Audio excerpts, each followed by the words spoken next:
Hi, boys and girls. Well, today we're going to read about an Arctic animal, an animal that you would find up in the North Pole. And that animal is walruses of the Arctic. Oh, so its location where it's found is even in the title. I can use the title to give me a clue where I would find this animal. It almost looks like a seal, but it's not. It is not a seal at all. Walruses of the Arctic, and it is by Sarah Swan Miller. And it says, brr, polar animals, because we know those poles are very cold habitats on our planet. Let's read our book and find out about walruses and what they are like. Table of contents. So I know this book is nonfiction. I'm going to get some information and hopefully get another wrinkle on my brain. Let's find out about walruses. What is a walrus? I can tell this is a question because it has an asking word at the beginning and it has a question mark at the end. A walrus is a big mammal that lives in the waters of the Arctic. Oh, and we know that mammals are warm-blooded creatures that have fur and they give birth to live young, and the live young drink milk and they have warm blood. So, a walrus is part of the mammal family, and so are we. The Arctic is an area around the North Pole. A big male walrus may weigh as much as 2 tons. It can grow to be 12 feet from its nose to the tip of its back flippers. Walruses are in the same family as seals and sea lions. There is just one species or kind of walrus. Walruses look a little like seals, but it is easy to tell them apart. Unlike seals, walruses have big square heads, long tusks, and bristles around their mouth. We can take a closer look at our walrus there with his tusks and his bristles and his square head. Yep, sure does look different than a seal. Where are the walruses? There are several populations or groups of walruses. These populations live in different places and they do not mix. Atlantic walruses live off the coasts of northeastern Canada, Greenland, northern Europe, and northwestern Russia. Pacific walruses live mostly in the waters that border Alaska. Walruses also live in the Laptev Sea off the coast of northern Russia. Walruses spend about 2/3 of their time in the water. This is where they find their food. Walruses like shallow water with a gravelly bottom. When walruses haul or pull their bodies out of the water, they like to rest on floating sea ice. And if there is no ice, walruses will rest on the land. We've got 2 walruses resting on the sea ice here. So now we know they like shallow water, not great big deep water, and they like to have gravelly bottoms. I wonder why. The first thing most people notice about walruses is their tusks. Both male and female walruses have tusks. A male's tusks can grow to be 3 feet long. Wow, that's really long. A female's tusks are shorter and not as strong. The tusks grow longer every year. Both males and females use their tusks to help pull themselves up onto the ice. Males also use their tusks to fight with other males. The next thing people generally notice about walruses is the hard bristles around their noses. Walruses use these bristles to feel for their food down on the dark seabed.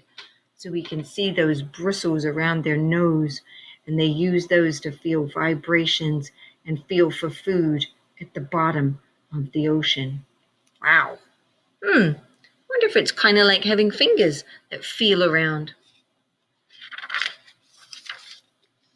Brr, it's cold. It's very cold in the Arctic. The temperature is generally around 5 degrees Fahrenheit. Sometimes it gets much colder. Some walruses have been found in water that is minus 31 degrees Fahrenheit. Luckily, walruses have thick layers of fat called blubber under their skin.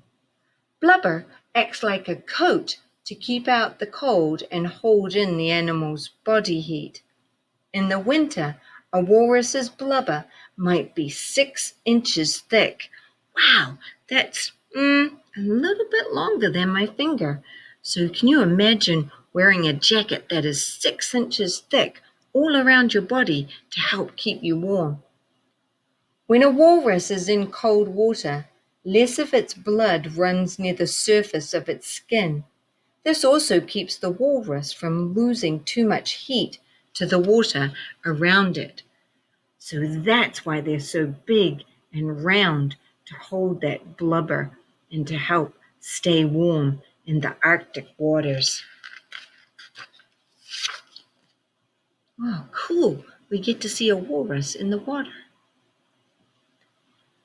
Walruses eat all kinds of animals that they find on the ocean floor. Walruses dive down in shallow water using their flippers to swim. They move their back flippers from side to side and steer with their front flippers. Walruses like to eat clams best, but they also like snails, worms, mussels, and other sea animals. So if this animal, the walrus, eats other animals, what does that make them? A carnivore, a herbivore, or an omnivore? You're right, a carnivore. So even though this looks like a gentle herbivore animal, it's actually a carnivore. They feel along the dark seafloor with their bristles. Then they dig down into the mud with their thick pig-like snouts or noses. If a clam is buried too deeply, a walrus will shoot water into the clam's burrow to uncover it. Then the walrus sucks out the meat. Wow, that's a pretty cool way to eat, using your nose and then sucking the meat right out of the shell.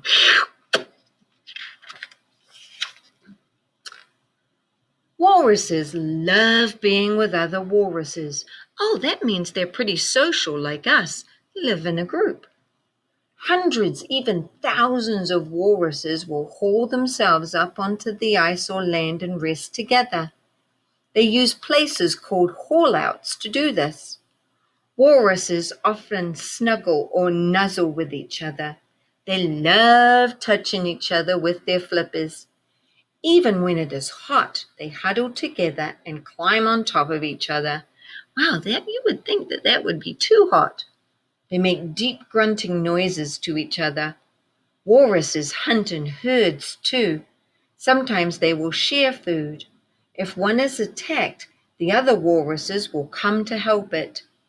Female walruses will even nurse each other's young. Wow, so they take care of each other. That's really nice, working in a group, which they call a herd. Walruses on the move. Ouch, these two look like they are having an argument or fight. Walrus herds do not stay in the same place all year. When winter is on the way, the walruses head south, migrating. They follow the edge of the ice pack. Females and males travel in separate herds, but they will meet later in winter at mating time. When the herds meet in the south, each male gathers a group of females with which to mate. The males use their strong tusks to fight off other males. When spring begins to return, most of the walruses head back north again. They follow the melting edge of the ice pack. The walruses travel hundreds of miles each way. Wow, so they definitely migrate from one part of the Arctic Ocean to another. Baby walruses are born on the ice from April to June. Mother walruses generally have just one calf. The baby's fur is gray when they are born, but turns reddish-brown in about 2 weeks. Newborn walrus babies weigh only about 100 pounds. That's still heavier than you guys. But they grow very quickly. Their mother's milk is rich in fat, so they get a lot of energy and nutrition to grow and change from their mother's milk. Young walruses stay with their mothers for about 2 years, nursing all that time. A mother walrus takes wonderful care of her calf. She drives enemies away with her tusks. She will also hold her calf between her front flippers and dive into the water to keep her baby safe. Wow, so that's kind of like a mom hug. Awesome. So now we know. A walrus has very thick blubber. It has flippers, has tusks, has bristly whiskers, has a snouty nose, has eyes on the sides of its head, and a very large body with flippers also at the back. Well, that's part of what we're going to be doing today. Today for science, you're going to label some of our polar animals. So we're going to start off here. You have parts of a walrus. Down the bottom, you can see head, tail, flipper, nose, chest, eye, tusk, and back. You will need to cut them out and glue them in the right place. Or, if you don't have scissors and glue, you could use this as a word bank and you could write them into the correct box. So I know this one here says ed, head. So I would cut out or write that word up here pointing to the head. This one here is obviously pointing to a nose. This one here is pointing to its eyes. And we've got our chest, tusk, got our back, and our tail, and our flippers. Well, that's not the only animal you have to label.